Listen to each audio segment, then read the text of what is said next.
So my stupid ass finally remembered to check the game history and see what the win streak is at. I've been saying in multiple videos that I'm on a little bit of a win streak, so I wanted to see what that was at, and I just clued in. I clued in last night. I went on. I was like, I need to check that out, so I did. And going into this game, the win streak is at 9. It should be longer than that, to be honest. Well, I don't know, because there was one game I played somebody, and it was like a 14-inning game. It was like 2-2. It was 3 in the morning. I was like, screw this shit. I'm getting off this game, man. I know a lot of people probably get pissed off, too, when they get to like 13, 14-inning games, and you just want to get the hell off the game, because the game was well over an hour, too. I remember it was like an hour and 15 minutes into the game, and it was like the 13th or 14th inning. I was like, screw this, I'm getting off, so I took the L. So if I wanted to be a big idiot, I would not have counted that game, but I did. So every game after that game is what the win streak is at, and going into this game, it is at 9. So yeah, I pulled a Plaxico Burress early in this one by shooting myself in the leg. This guy had the bases juiced with nobody down. And now there is 2 down. Somehow I was able to get the next 2 guys without him scoring a run. So, yeah, man, this guy was taking everything. He was Takey McTakerson at this point, which most people seem to be. I would have been in swing mode, man. With the bases loaded, I'm swinging for the fences 100%.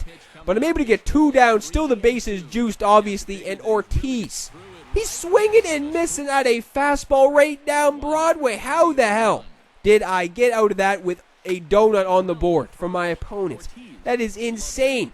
That is not how you want to start off a game, especially with Chris Sale. He has been lights out pretty much on the mound every single game he has started. And yeah, Chris Sale's on the mound again. This is like the 4th or 5th time in the past week Chris Sale's been on the mound. He didn't even want to come close to taking the hill apparently around a week ago. But yeah, ever since like last week started, he has been on the mound at least 4 times. And I was not playing McCutchen in this game because, yeah, I'm kind of freaking out because last 2 games, McCutchen did not get a base hit. Really didn't make that solid contact with him either in those past 2 games, so I wanted to put him on the bench. Because if I keep putting him out there and he keeps struggling, I'm going to be like, damn, that was just a waste picking him up. But, yeah, some new faces that a lot of people probably haven't seen. Fucking the prime Pujols is back in the lineup. I know a lot of people probably even haven't seen me use this 99 Pujols yet, because ever since beginning of October or something, he hasn't even been on the bench. He has just been sitting there patiently waiting to be put back in. I haven't even thought about putting him on the bench or just putting him back at first in general, because holy shit, out of every player I've ever gotten in this damn game, I haven't been able to get anything going with that prime Pujols, but he is back in this game, and I was able to get a single with him in his first at-bat, so I guess that is a good way to start off this game with Pujols. How do you defeat this shift? You send it to the opposite field, and Pujols does, so he is 1 for 1 on the day. Maybe I could put Pujols back in a little bit because, yeah, it has just been so damn bad. Pujols is getting to the point where I'm getting as sick of seeing him as I'm already sick of seeing Corey Seager and each flashback Ichiro in this damn game. But I think I said in, I don't know if it was the last video, but at least, or at the most 2 videos ago, that the 97 Pujols I once had, and my sweet Jesus, he was just on a roll. I was just out there hitting laser beams with that Pujols every single time. I think the second game I played with that 97 Pujols back in like June or something, I hit 2 home runs, and both of them were well over like 450 feet. I think it was at Coors Field, to be honest, but yeah, it was just insane what I was doing in that game. And I think I had like 5 home runs in the first 3 games I played with that 97 Pujols. And one of them was insane. I remember it was a crazy game. It was like the top of the 10th inning. It was like 3-3, and Pujols was up, hit a very clutch home run at Fenway. We ended up getting the W in that one, like 4-3 or something. So yeah, man, I was doing amazing with that 97 Pujols. If I wanted to spend any more stubs or just any more of my own money on this game, I would think about picking up that Pujols again, but there's no chance I'm spending any more of my own money on this game anymore, especially like, I mean, MLB 17's coming out in what, like 4 months or something. So once March rolls around, it's pretty much just, you gotta wait a couple more weeks and it will be upon us. So I don't really want to spend a shitload of, my own money on these players, especially if they've been out for a long time. So yeah, I wish I kept that 97 Pujols, to be honest, and then this prime Pujols would have gotten the heave-ho. He would have gotten the boot to never be seen or heard from again, man, because it has just been a huge struggle. I think I was batting 215 coming into this game with that Pujols, so that is awful.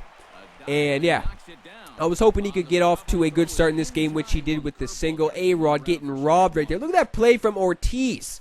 Is it just me, or does it seem like Ortiz never makes an error? I mean, I've used that prime Ortiz a lot, and everyone I've played using the live series Ortiz or the prime Ortiz, it never seems like Ortiz makes an error over there at first base. But then, yeah, Pujols again with like the 80-something fielding for myself. He was just letting everything. He was Bill Buckner over there at first base. Everything was going through the wickets. It was terrible. But yeah, Ortiz never seems to make an error. That's all I'm saying.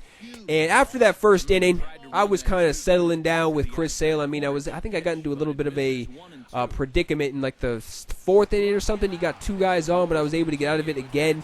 Thinking about going to the pen early for some reason, but when Chris Sale is on the mound, he may be the only pitcher I have at this very moment who I don't even feel scared when he is out there, even if, the opponents are just going out there and hitting everything and stringing together like 4 or 5 or even like 10 base hits in a row, which seems like it happens most of the time in this game. But yeah, Chris Sale, he was dealing after that first inning. I mean, I did give up a base hit to Cespedes right there. Terrible timing that I'm saying he's dealing as I give up a base hit.